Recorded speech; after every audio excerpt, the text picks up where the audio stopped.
আমার সাথে আছে আমার মহারানী। মহারানী, তুমি যে এখানে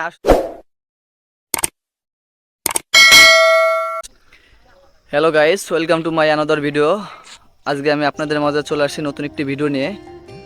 তো গাইস, যারা যারা আমার চ্যানেলটি এখনও সাবস্ক্রাইব করেনি তারা তো অবশ্যই আমার চ্যানেলটি সাবস্ক্রাইব করে দেবেন এবং লাইক কমেন্ট শেয়ার করে অন্যজনকে দেখার সুযোগ করে দেবেন। তো ভিউয়ার্স, আমরা এখন মন্দির মেইন যে গেটের সামনেই আছি। তো আমার সাথে আছে আমার মহারানী। এই যে আমার মহারানী। মহারানী, তুমি যে এখানে আসছো, তোমার কেমন লাগতেছে? তোমার অনুভূতি কি আর কি? আমার খুবই ভালো লাগতেছে এখানে এখানে এসে। মন্দিরটা তোমার তো অনেক ভালো লাগছে, তাই না? হ্যাঁ, ফার্স্ট টাইম আসছি, আমার খুবই ভালো লাগছে। তো ভিউয়ার্স, আসলে মন্দিরটা অনেক সুন্দর এবং এখানে আসলে আসলে মন সত্যি মন মন অনেক পবিত্র হয়ে যায়। ঠিক আছে, এখান থেকে আসলে যেতে চায় না। আমরা যে বাড়ির দিকে যাব, আসলে মন যেতে চাচ্ছে না। তো আপনাদের এখন পুরো মন্দিরের ভিউটা দেখাচ্ছি। তো ভিউয়ার্স, আমরা এখন জানবো এই গ্রামের ছেলে এবং কালী মায়ের ভক্ত জয় মহন্ত তার মুখ থেকে এই মন্দিরের পূর্বের ইতিহাস এবং প্রতিষ্ঠা সম্পর্কে। ভাই, এই যে মন্দিরটা করা হয়েছে, এটা কি গ্রামবাসীর?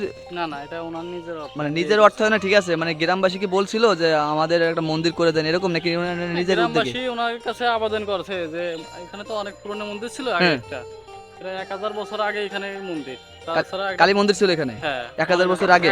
1000 বছর আগের থেকে এখানে মন্দির। তা ওনারা বলছে যে এখানে তো একটা পুরনো মন্দির, আপনি নতুন করে সংস্কার করে একটা ভালো মন্দির করে দেন আমাদের, হ্যাঁ আপনার তো ক্ষমতা আছে করার। হ্যাঁ।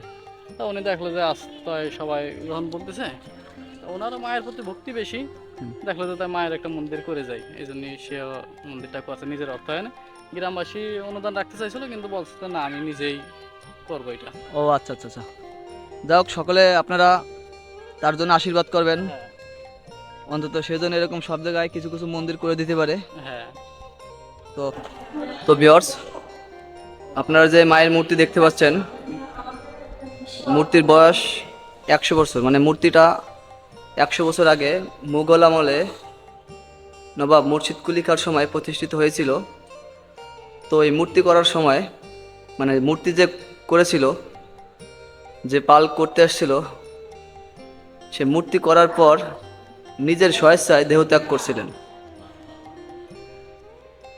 তো ভিউয়ার্স, আপনারা দেখতে পারছেন কালী মায়ের মূর্তি এবং তারই পাশে রয়েছে বাবা ভোলানাথের মূর্তি। আসলে মূর্তিগুলো দেখতে খুবই চমৎকার এবং মনোমুগ্ধকর।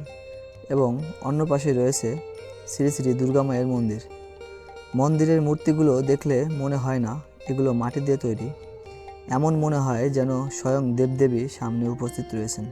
মন্দিরের যে মেইন গেট, মানে মেইন গেটের পাশের যে গেটটা, গেটের পাশেই একটা বেলতলা আছে, আপনারা দেখতেই পারছেন। একটা বেল গাছ, এটা পূজার জন্য লাগে, তাই বেল গাছ লাগানো হয়েছে এটা পাশেই। এবং অন্য পাশে একটা তুলসী মন্দির আছে। ভিউয়ার্স, আপনারা দেখতেই পাচ্ছেন একটা তুলসী মন্দির, ছোট একটা তুলসী গাছ আছে। এখান থেকে হয়তো পূজা অর্চনা করা হয় মায়ের মন্দিরে, মায়ের পায়ে পুষ্পাঞ্জলি দিয়ে পূজা করা হয়। পাশেই একটা সিঁড়িবাঁধা ঘাট আছে, এখানে সবাই